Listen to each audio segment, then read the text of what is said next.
Allons enfants. La semaine suivant le drame, les Parisiens ont découvert leur rue s'envahir d'images et d'hommages. Contre nous.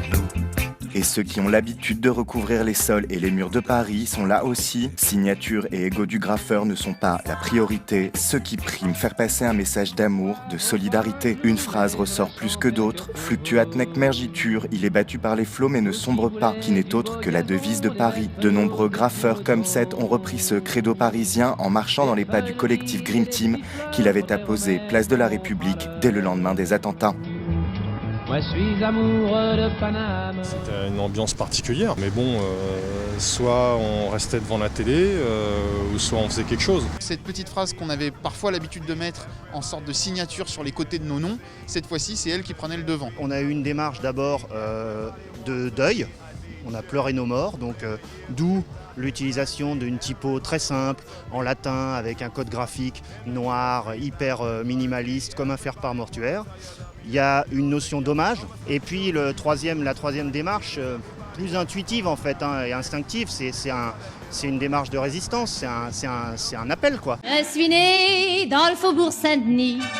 Et je suis restée une vraie L'amour gosse de- tagué, graffé, collé, c'était déjà le créneau de Jack Le Black depuis bientôt 3 ans, qui a vu sa popularité tristement monter en flèche suite aux événements. Ça fait depuis longtemps que tu graffes, c'est pas nouveau, et que ça sensibilise plein de personnes, ça te fait quoi? Je me suis réveillé le matin, j'ai vu Foresti, j'ai vu Dior, ouais j'ai kiffé. Non, j'ai pas kiffé.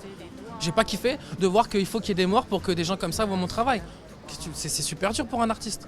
C'est-à-dire mon travail il est plébiscité que quand il y a des morts. Je suis pas un croque-mort moi, je balance un message d'amour. Même là, de m'exprimer avec toi en ce moment, c'est hyper compliqué. Pourquoi? Parce qu'on marche sur des œufs. On marche. Pourquoi on marche sur des œufs? Parce que c'est compliqué. Moi, je travaille avec la bombe à la main depuis 2 ans maintenant et on parle de ça suite à quand même un nombre de décès. Et moi, ça me chagrine de parler de ça sur le dos des morts, en fait. Tu vois, c'est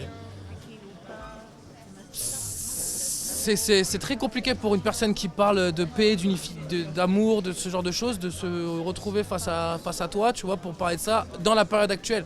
Il n'y aurait pas eu ça, on parlerait de ça, bah, ça aurait été super, je t'aurais dit le même discours, mais là je suis abattu un peu. Moi je viens te parler à toi parce que je te connais un petit peu et je pense pas me tromper sur ta démarche. Mais sinon, j'ai pas vraiment envie de relever la tête en ce moment, quoi. Tu vois, j'ai fait des graffitis, ils en parlaient pour moi, tout le monde les a mis sur internet, tant mieux, tout le monde a vu mon message, j'ai pas besoin d'en refaire.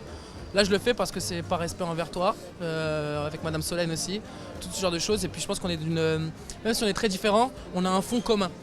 Et c'est ça qu'il faut essayer de relever en ce moment. Donc si je suis venu parler avec toi aujourd'hui, c'est pour ce fond commun à toutes ces personnes si différentes, mais qui au final ont on vient du même, tu vois, on vient du même pays, on est tous une génération. Les trentenaires, c'est à eux de faire la France maintenant. C'est à nous de faire cette France. Donc voilà, c'est pour ça que je suis là, parce qu'on a un fond commun, même si c'est difficile. Il faut garder l'espoir.